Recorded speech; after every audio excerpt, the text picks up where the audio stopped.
keep in mind, it's only going to get easier. And because it's only going to get easier and cheaper to create this content, you can assume there's going to be more and more content. So going back to what I talked about before,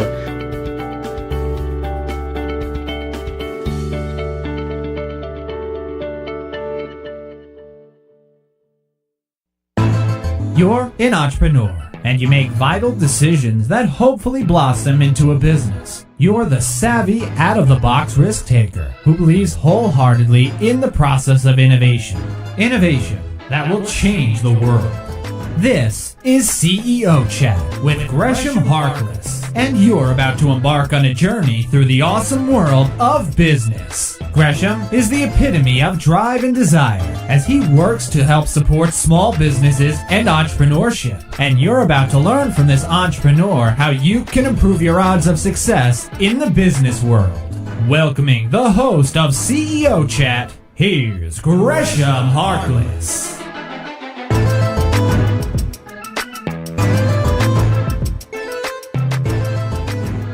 Hello. This is Gresham Harkless from CEO Chat, powered by CBNation.co and Blue 16 Media, your choice for all your web design, SEO, and digital marketing needs. And this is talk number 11 in a series that will become the You Are a Media Company course. This is the fourth of 4 that I will speak specifically about the blog and why it's important. Now, last chat, we spoke about some of the best practices and tips and information that you should know about blogging and why that's important. In this chat, I'm going to focus specifically on why and what is the future of blogging.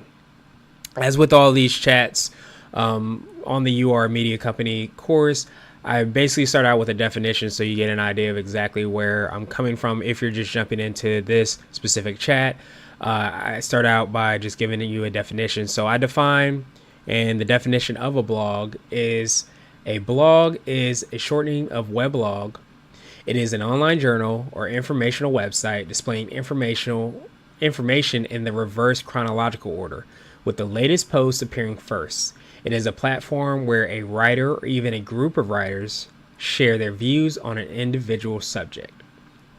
So that's essentially your definition of what exactly a blog is, the dictionary book definition. And I'm going to delve into where I see the future of blogging going. Some maybe misconceptions or things that you may have heard about blogging that I would definitely disagree with, but I would definitely love to hear exactly what you guys think about it. If you think that it's something that is true, what exactly I'm saying or what I believe, or if you believe that it's something in the direct contrast of what I'm saying, then I would love to definitely hear from you. But I have basically about 10 things that I will focus on today just to tell you about where I think the future of blogging is going. So number one is a common thing that you hear about anything that is a little bit more mature, and by mature it might be more than 2 or 3 years old. And this, of course, with blogging being definitely a more established form of digital marketing, the misconception that blogging is dead. And I would argue that blogging is not dead at all. I'll go a little bit more into point 2, talking about why exactly I don't think blogging is dead. But I think you have to hold the quote unquote new definition that I have of blogging, because as I'll go a little bit more in depth with number 2, I think it's evolved a lot. So I consider and call blogging simply the creation of digital content. So that could mean the creation of video, could be the creation of audio, could be the creation of actual written text. But the idea is that blogging is the creation of that. And if you hold that as the definition, you'll definitely say that blogging is not dead. It's just definitely not being done in the traditional sense as it was before. However, again, as you've heard in many of the chats, I say everything kind of begins and ends with your target market. So if you are that dentist that's trying to reach out and connect with particular clients, if your clients are the type that do read 3,000 word posts, then absolutely you want to create content specifically for your target market. And I would contend, and I'll talk about it a little bit later, that a lot of times people are craving for that content because everything is so fast and so quick now that when you do have tremendous value you can provide to your target market, A, and B, they actually want to take in and listen or read or watch that content, then you'll be way ahead of the competition, because everybody's creating shorter and shorter content, ourselves included. So number one, keep in mind, blogging is not dead. It's just evolved. Number two, the lines of blogging has blurred. As I talked about before, would define blogging as the creation of digital content. And I would even argue that it encompasses and is built into social media sites, also onto websites. And it's possible that all blogging in the future might actually live on these platforms. So don't think that blogging is dead. Just think that it might go by a different definition. For a while, Facebook would call their quote unquote, what I would call their blogging platform, Notes. LinkedIn had Pulse. Essentially, these are blogging platforms that are built into the website. They don't call it blogging, probably so that they can brand it or for whatever reason. But the idea is that it's kind of the same exact concept. You'll see that there's even platforms that have developed around the concept of blogging. For example, Medium is a way that you can go and create a traditional blog and create content, but still embed a lot of the untraditional type of in forms of media onto the site. But I would argue that it's not dead. It's not going anywhere. It's simply evolving. And what you may see, because people's attentions are spent on Facebook or they're spent on Google, that maybe and possibly you're going to have to create content on these platforms and social media sites first before you create it on your own site. Now, that's usually in direct contrast to what I usually preach and usually what I believe. However, because what you have on a lot of these platforms is something called organic reach, which essentially means the number of people that will see the content that you're creating is dropping tremendously unless you're posting natively on these different platforms. So whether that be Facebook or that's LinkedIn or that's Medium, it's not, and it's getting to where it's not enough, or it's not going to get you enough reach to post on your website and to copy or paste that link onto Facebook. You see it a lot, especially with video content, where at the time of this recording, if you were to post something, a video, for example, specifically on Facebook, you would get a larger reach potentially than if you copy the link from your YouTube post there.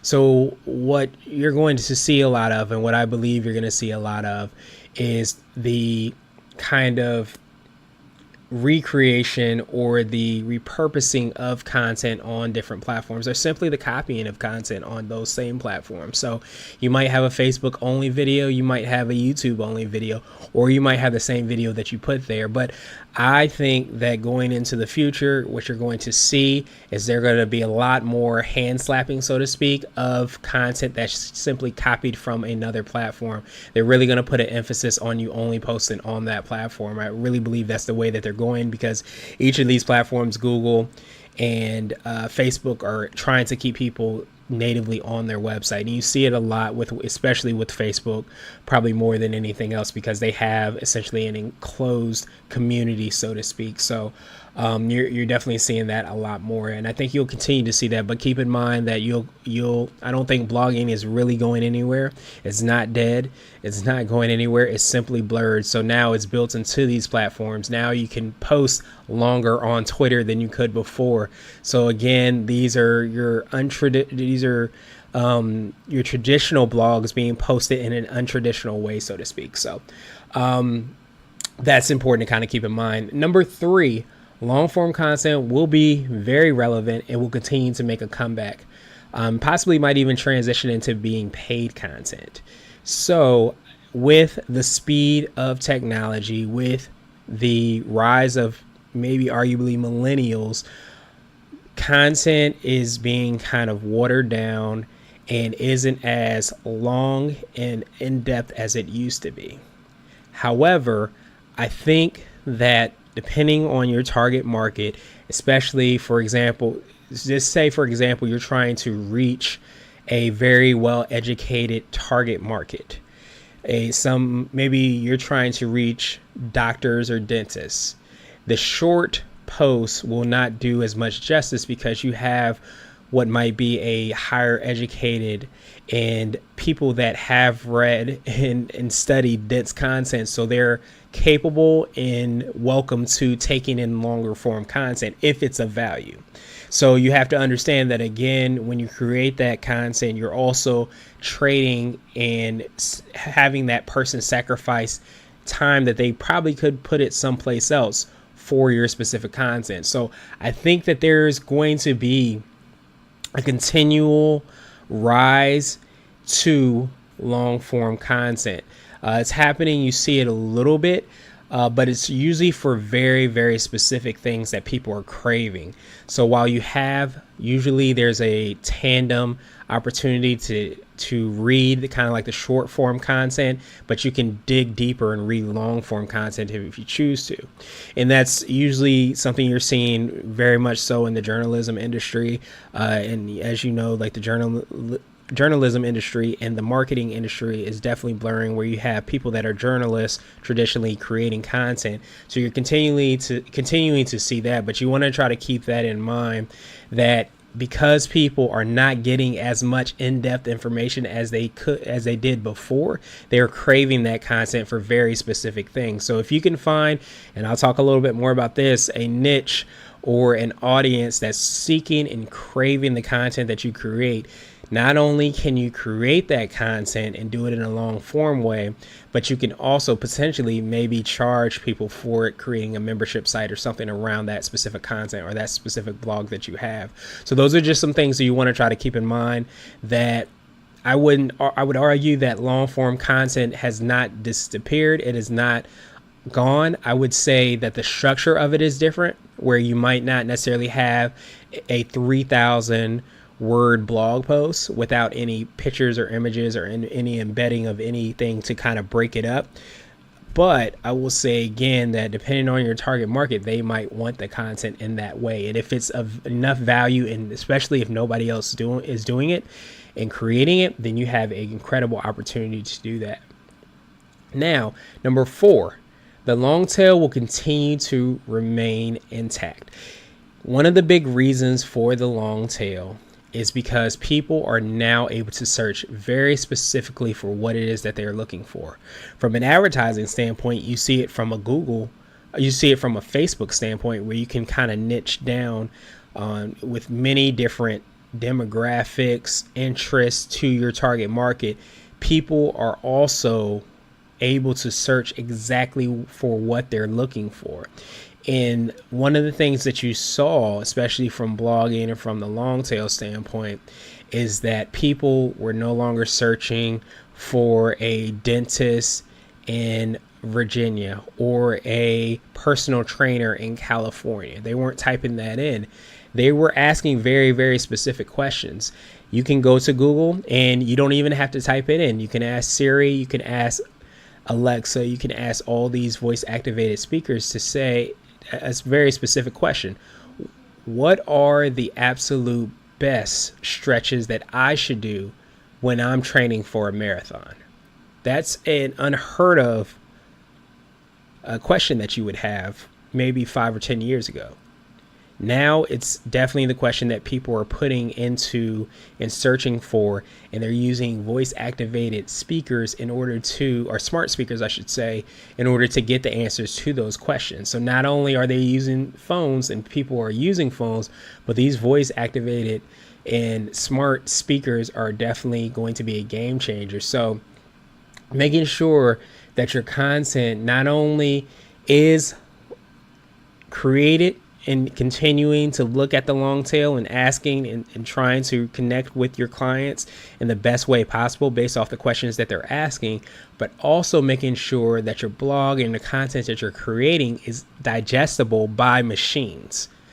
And that's huge, because you have these smart speakers that are going to try to digest as much content as possible to be able to try to get get answers for people that are asking for it. And as they get more sophisticated and they learn a lot more, it's going to become more and more important for you to essentially spoon feed exactly what your content is about on your site to these smart speakers. So it's insanely important that you make sure that, for one, you are creating long tail content, because that will again be more and more important as people's searches become more and more specific. But also you want to try to keep in mind that you want to make it easily digestible for those speakers and those machines that are reading this content. Number 5, the riches are in the niches, and that means topics, but also perspective and building people that are influencers.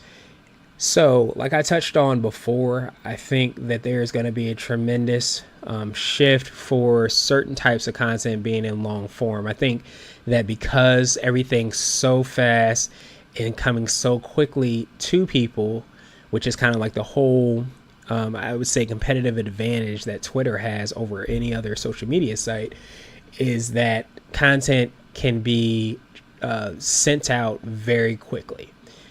But because that content can be sent out very quickly, you're getting bombarded with a tremendous amount of content, and a lot of people are craving long form content.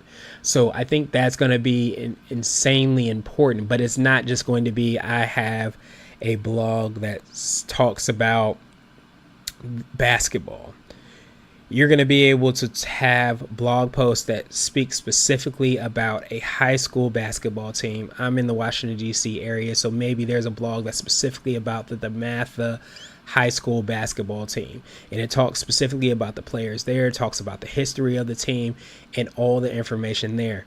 Because there's going to be people that are going to be looking specifically for content related to that. And what you're going to be able to do is have your blog that focuses and it creates that content specifically for that.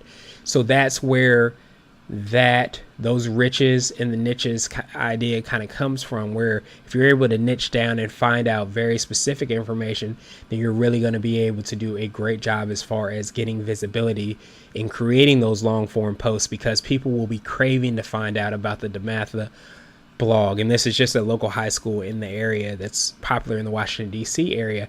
But again, you might have other niches that people are not really touching on, but there might be an incredible opportunity there. And I'll touch on this a little bit later, because it's so easy to create content now, because the technology allows it to be so easy to do that, you're getting more and more blogs, more and more content, more and more YouTube channels, more and more podcasts that are being created. So you're going to see a rise to very specific niches, but also very specific kind of influencers that are able to kind of niche down, kind of own those specific niches and be the first movers there. But I really would transition that idea into number 6, where I think you're going to see a big increase in a unique voice and authenticity for people that are creating content. And that's simply because it's getting so easy to create content. It's getting so easy to create a blog. It's getting so easy to create a podcast. There's different platforms out there now where you barely even need to know how to turn on a computer to be able to create that content. So what does that mean? That means that person that has had a unique perspective on that Netflix movie is now able to create a blog specifically around it. And while it may not seem that has any legs or any opportunity, if that person has a large enough audience because of the long tail searches, then that person can build and build a platform by which they are an influencer for that specific Netflix movie. Or maybe you're doing something related to a specific, maybe let's just say a newer religious sect that you are a maybe pioneer, a believer in, but you decide to dedicate and create content related to that specific new religion maybe. Or maybe you're a pastor and you feel like the there's content out there, but the content doesn't have the unique perspective that you would bring to it, because maybe you are a sports fan or a basketball fan, so you draw parallels between sports and religion so that people can understand it. So what you're seeing and what you're going to continue to see is that people are very, very diverse, and we have diverse interests, and we have diverse habits, and we have diverse perspectives. And because of that, and coupled with the ease by which we can create content, you're going to see a tremendous boom in the amount of content that's created. But that content in and of itself will be unique, because each and every person that's creating it will have a unique voice and will be authentic to who they are when they're creating this content. And because it'll be so really inexpensive in order to do that, you won't have to have the capital that you did have before. Now, granted, it's super inexpensive now to create a website and create a blog. If you know how to do it yourself, you just, need the time. But what you'll see is that with these platforms, whether it be social media sites or platforms like Medium, where you can create your own blog, you'll see that people will be able to those people that are not able to even cut on the computer will be able to go to those sites and be able to create content and create a following and become influencers, and will create and produce a tremendous amount of content at the snap of the fingers. So that's huge to keep in mind, because you're going to see more and more of that. And I think the real opportunity, if you're thinking of it from a business standpoint, is going to be creating a platform by which people can use to create the content, because you've built this platform and this audience, because you've niched down in order to do that. So I think that's going to be a tremendous opportunity. The next thing is that the traditional blog is not the only thing in fashion. Blogs will continue to be a diverse mixture of content. So I touched a little bit on this, especially related to the long form content. What you're going to see is that blogs will feature different forms and different kinds of media within them.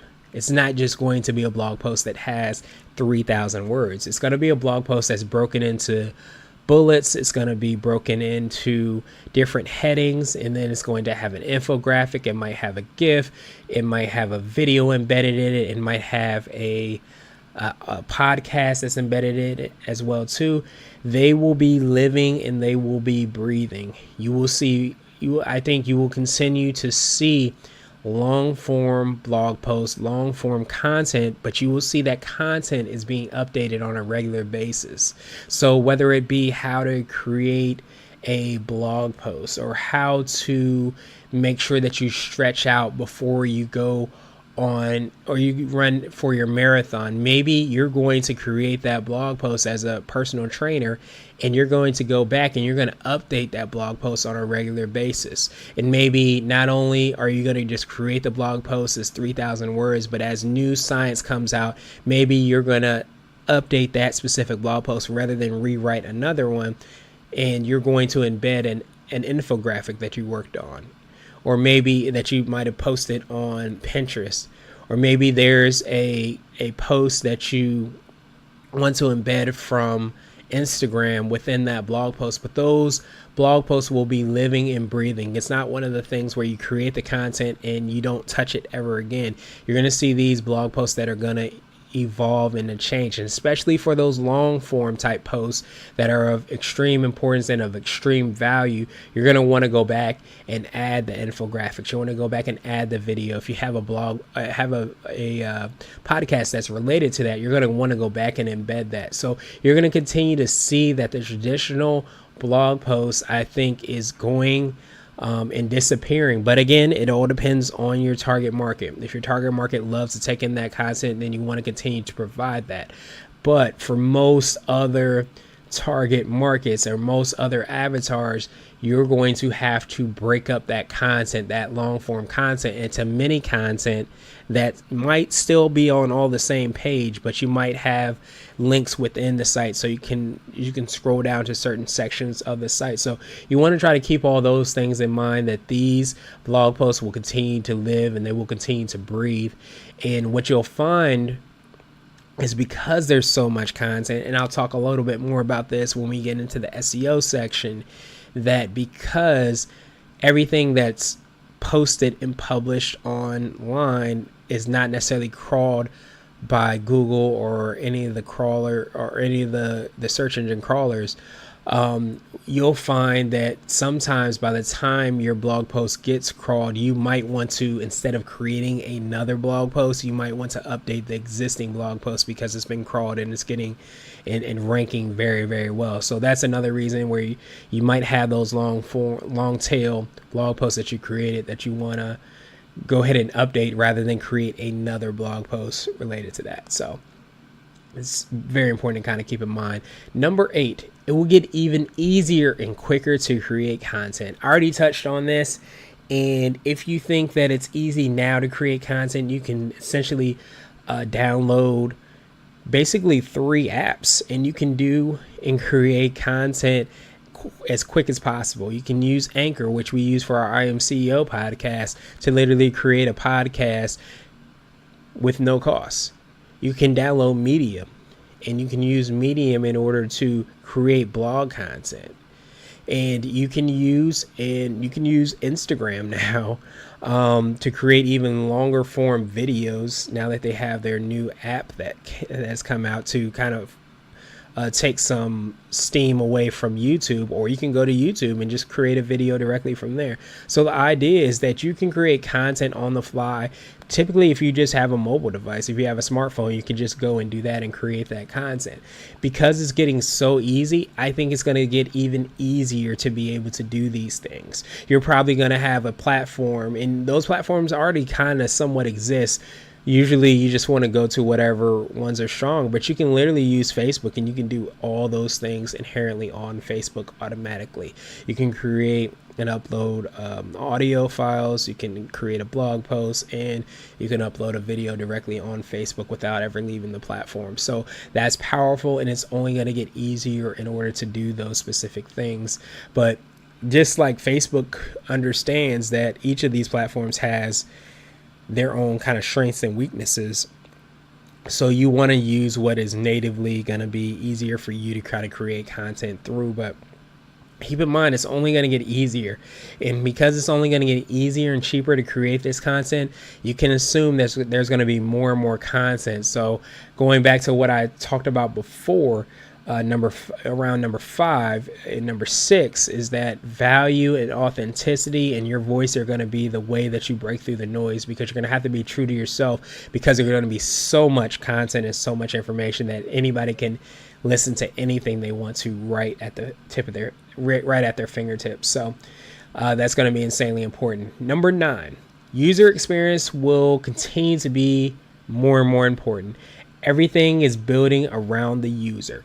So one of the reasons I'm so gung-ho on talking about how important it is to develop an avatar and how important it is to develop, who exactly you're trying to target from a target market standpoint is because you're trying to create a user experience around that person. You want to try to keep that in mind at all times.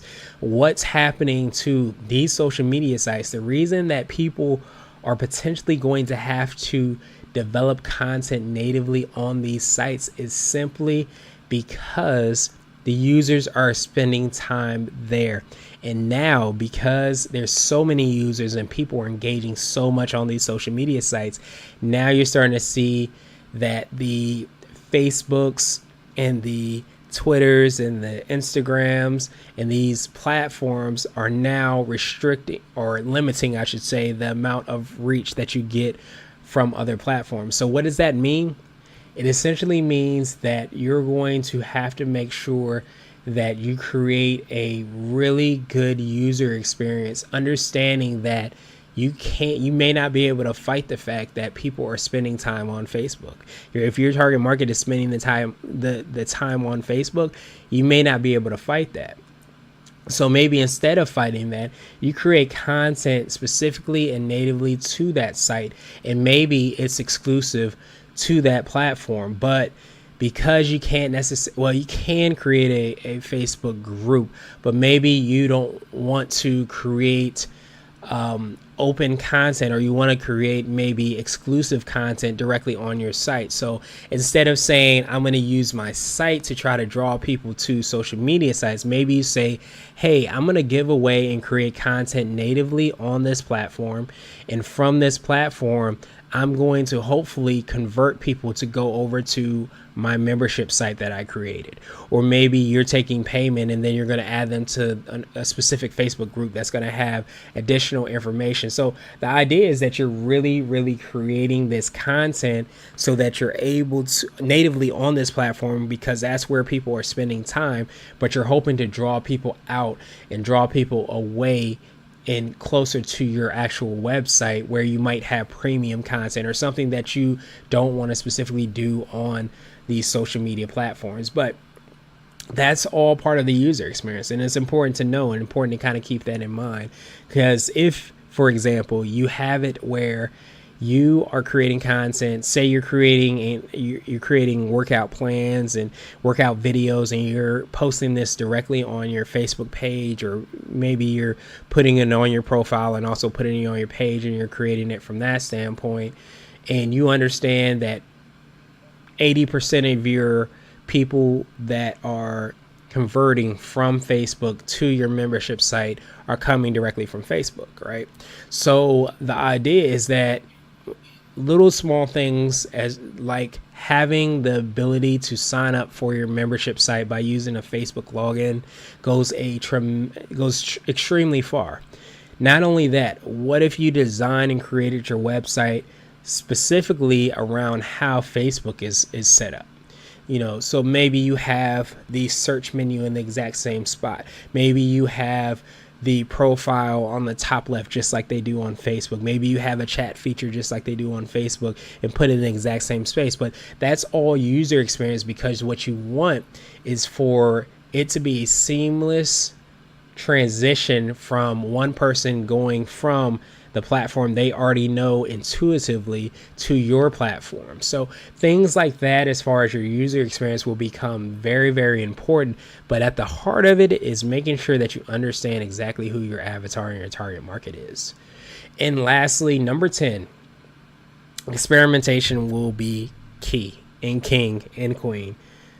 No one truly knows what's going to happen with technology. Just understand that it's going to change and it's going to move very rapidly. But understand and keep in mind that you always want to experiment. If there's a new platform out there, you probably want to try to test it out just so you are aware of it. It doesn't necessarily mean that you have to own it, but I would argue, and I will continue to say, that you probably want to pick one or maybe two things to focus on, not to focus on everything. And then maybe you have and leave yourself an opportunity to experiment with other opportunities. And keep in mind that this is a very, very new kind of platform and a way for you to market and develop your business. While there's definitely principles that do come over from traditional marketing and traditional advertising, it's important to try to keep in mind, especially from a blogging standpoint, that there's no reason why you can't create and post a long form blog natively on Facebook. There's no reason why you can't take a post that you were going to post directly on your blog and put it directly on LinkedIn. There's no reason that you can't create a long form post and put it on Instagram.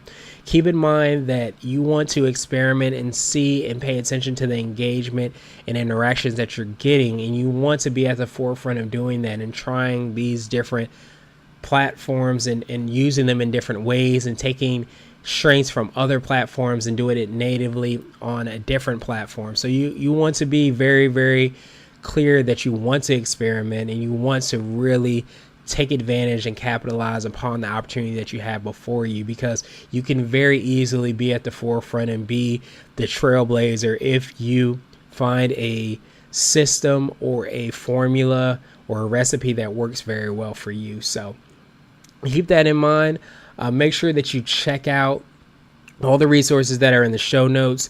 I have things related to an introduction to blogging, or start a business blog course, the importance and way that Netflix and the Longtail go together, 6 reasons business owners should blog, and 3 ways to help your blog reach a larger audience. And make sure, of course, that you sign up for our You Are a Media Company course at youareamedia.company, so you can get notified when the course goes live. But that's basically it. Remember to blog. Remember to understand what blogging is. This is Gresh signing off. I hope you have a phenomenal day, and I'll speak with you next week, and I'll be talking to someone for an interview.